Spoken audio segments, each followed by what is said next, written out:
Hey, good morning or good afternoon or good evening. It's Dr. Liz here. I want to thank you again for jumping in and learning about how to come together at the end of the day, whatever part of the day that is, and reconnect as a couple. Because maybe you're like so many of us, myself, my husband, that we spend so much more time away from each other even if we're in the same house, either locked in another room, tied to a Zoom meeting, a conference call, or you're physically away at a job or busy running and chasing, kids or critters while they're locked off in another job. And when we have busy lives, busy chasing kids or critters or getting kids online for school, or forcing them off the tablets and out into the sunshine and exercise, we get busy, we get disconnected because that's our job, right? At that time, that is our job, whether it's the kids or it's the Zoom or whatever. And in the midst of that busy day, though, we somehow still need to plan to come together as a couple, to be intentional because you know what? We need to stay connected. And having these end of the day rituals of romance, rituals of connection, it's like closing the chapter on one part of our day, in the book of our life, and it's opening the chapter to opening up a new chapter. And that new chapter includes the two of you. So it's today we're going to talk about successful, mindful, simple. It's got to be simple or it doesn't work. Transitions of shutting down part of your world and connecting to the next one. And that comes by being really intentional and being very much aware of when it's time to stop one thing and when it's time to connect up with them and become an us. And whether that's returning home, walking, pulling into the driveway or into the garage and shutting down your cell phone, or gathering up your work things if you're in another room and shutting computers down and turning off work phones. It's completing your work day and helping you step away from that so you can be more connected or feel more connected. And you know what?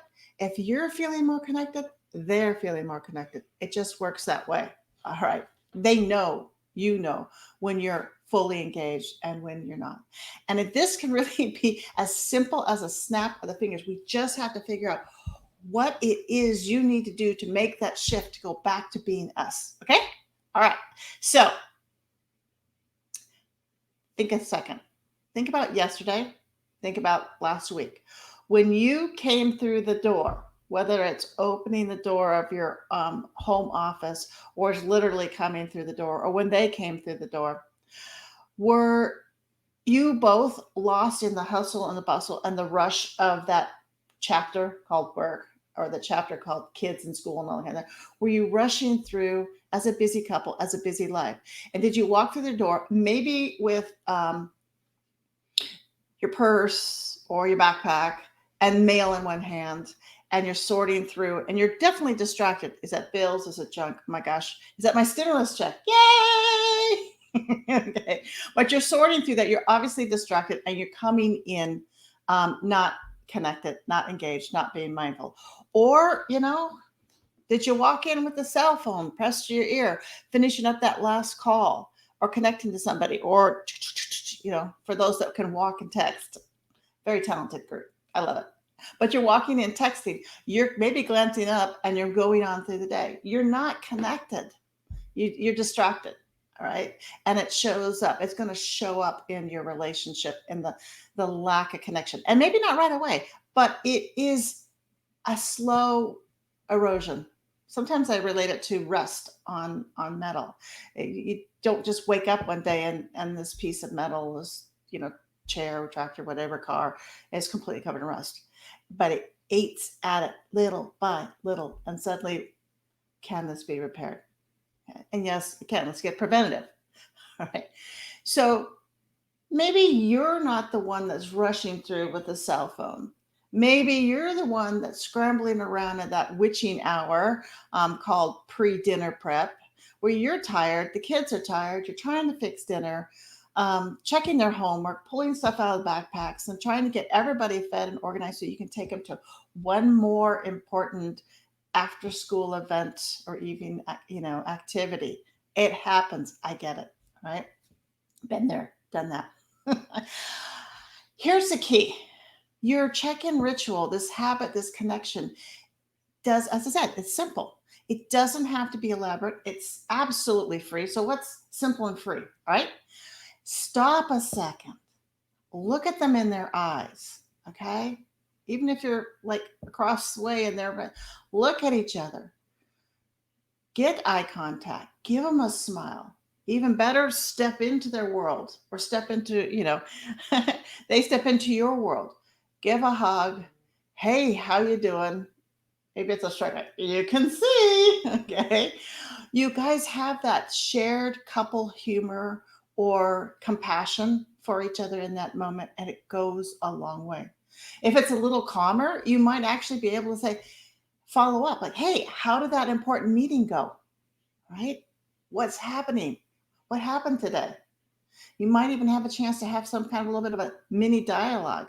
So, and if it's really leisurely, you can pour each other a glass of iced tea, of wine, as you stand in the kitchen and maybe check out what was going on or go out onto the patio, whatever it might be. But okay, it's simple, it's free. It can be as simple as just getting eye contact, smile, hug, I miss you, I love you, right? How was your day?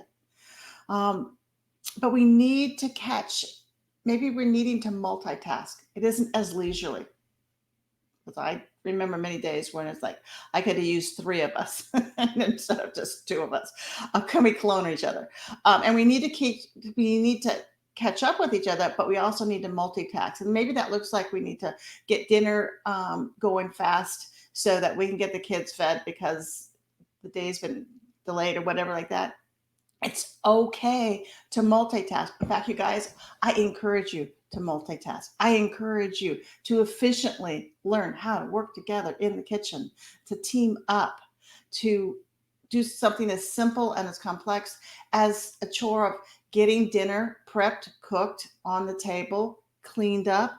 When we work together, it reinforces teamwork. It reinforces that we are an us and we love each other and we care about each other, and there's a fondness and appreciation that runs deep from just so something as simple as stepping in and sharing a chore. And maybe it's not the cooking, maybe it's throwing kids into the bath, and so the two of you are catching, wrangling, and washing people off and getting them it's okay.